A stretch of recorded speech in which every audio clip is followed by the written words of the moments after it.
Assalamualaikum warahmatullahi wabarakatuh. Halo anak-anak semua. Hari ini kita akan belajar tema 3, subtema 3, pembelajaran keempat dengan muatan IPS, PPKN, dan Bahasa Indonesia. Sudah siap untuk belajar hari ini? Kalau sudah siap, mari kita mulai belajarnya.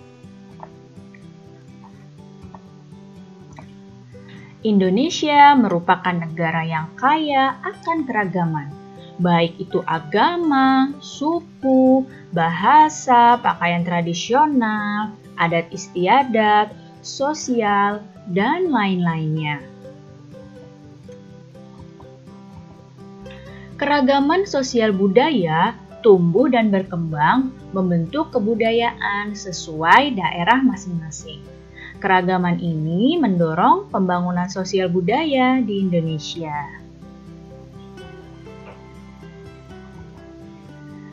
Tujuan dari pembangunan di bidang sosial budaya adalah terwujudnya kesejahteraan rakyat.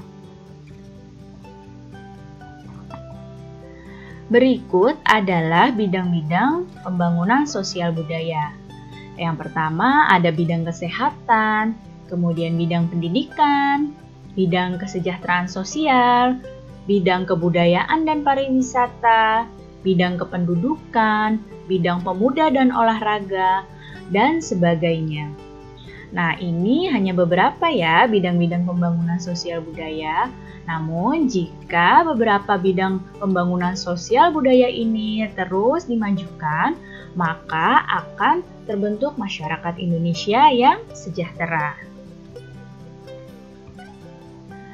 Berikut adalah upaya untuk membangun sosial budaya. Yang pertama adalah membudayakan semangat gotong royong.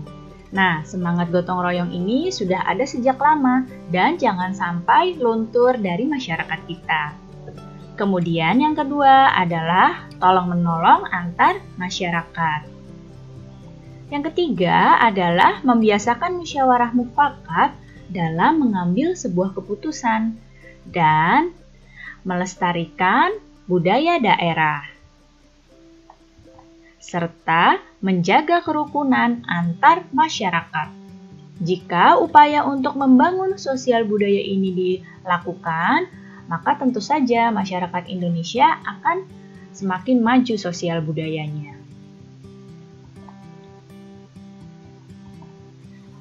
Berikut adalah manfaat dari keragaman sosial dan budaya. Yang pertama, manfaat keragaman ini adalah dapat menumbuhkan rasa nasionalisme. Kemudian, sebagai identitas bangsa Indonesia di dunia internasional. Yang selanjutnya, kita dapat memupuk sikap toleransi sehingga persatuan Indonesia tetap terjaga. Yang keempat adalah sebagai sumber pengetahuan dunia. Karena di dunia ini, Indonesia termasuk bangsa yang sangat banyak sekali keberagamannya. Dan yang terakhir, dapat menarik minat wisatawan asing untuk berkunjung ke Indonesia.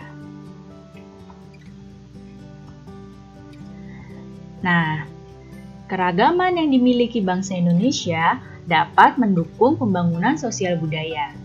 Keberagaman memiliki peran yang sangat penting dalam menunjang terwujudnya pembangunan sosial budaya.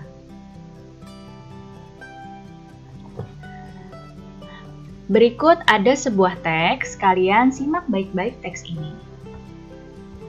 Tentang Sanggar Tari sebagai wadah para penari tradisional. Nah, Sanggar Tari merupakan sebuah organisasi yang sengaja dibuat untuk mewadahi kreativitas seni warga masyarakat, khususnya dalam hal seni tari.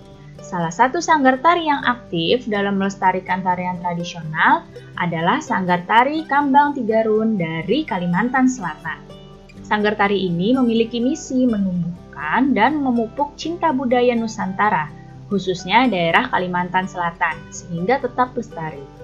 Sanggar tari ini juga menciptakan berbagai kegiatan seni di lingkungan sendiri yang kelak dapat maju hingga ke jenjang internasional, sehingga dapat mengharumkan nama bangsa. Sanggar Tari Kambang Tigarum ini tidak membatasi anggotanya. Hal ini tetap mengacu pada tujuan didirikannya sanggar, yakni mewadahi para muda-mudi Kalimantan Selatan untuk menyalurkan minat, bakat, dan kreativitas di bidang seni tari. Nah, bisa kita lihat di sini, berdasarkan teks tadi, tampak siapapun dapat menjadi anggota Sanggar Tari Tigarum tanpa membedakan memandang keberagaman sosial yang ada. Mereka hanya ingin memajukan budaya Indonesia melalui tarian. Nah, sanggar tari merupakan contoh sebuah pembangunan sosial budaya. Kenapa? Karena sanggar tari ini menjadi sebuah tempat bagi para pemuda-pemudi untuk secara positif mengembangkan bakat dan kemampuan diri.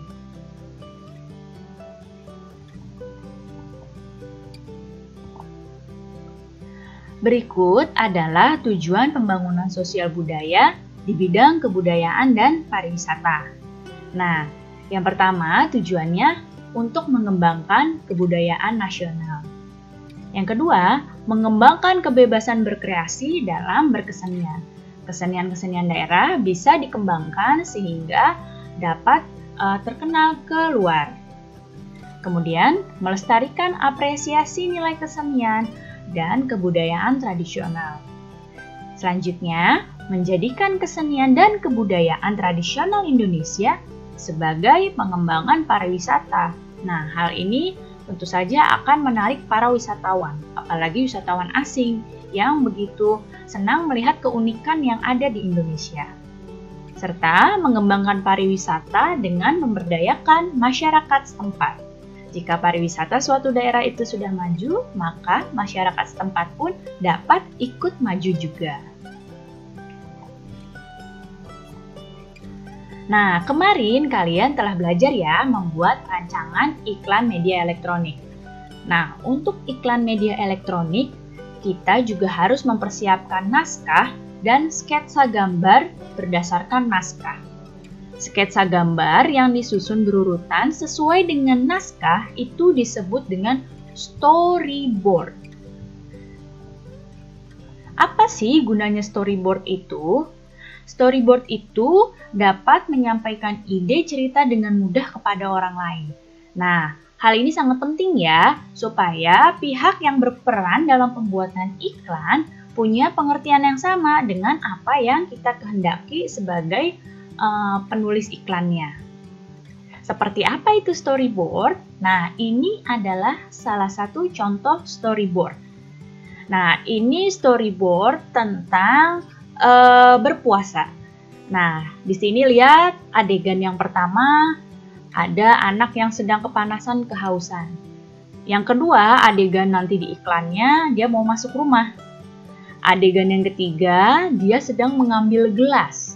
Ya, ada tulisannya, aha, mumpung sepi. Kemudian adegan yang keempat, ternyata ibunya masuk dan bertanya, kamu nggak puasa? Nah, adegan yang kelima, ibunya mengingatkan bahwa berpuasa itu berpuasa itu harus dari hati karena Allah itu maha melihat. Meskipun kita tidak melihat, tapi Allah maha melihat. Nah, di sini adalah contoh storyboard tentang iklan berpuasa. Nah, nanti kalian bisa membuat storyboard kalian sendiri berdasarkan dialog iklan yang telah kalian buat. Kalian tuangkan dalam bentuk gambar seperti ini. Baik anak-anak, cukup sekian penjelasan Ibu kali ini. Mudah-mudahan kalian paham dan mengerti. Terima kasih anak-anak semua. Sampai jumpa lagi. Wassalamualaikum warahmatullahi wabarakatuh.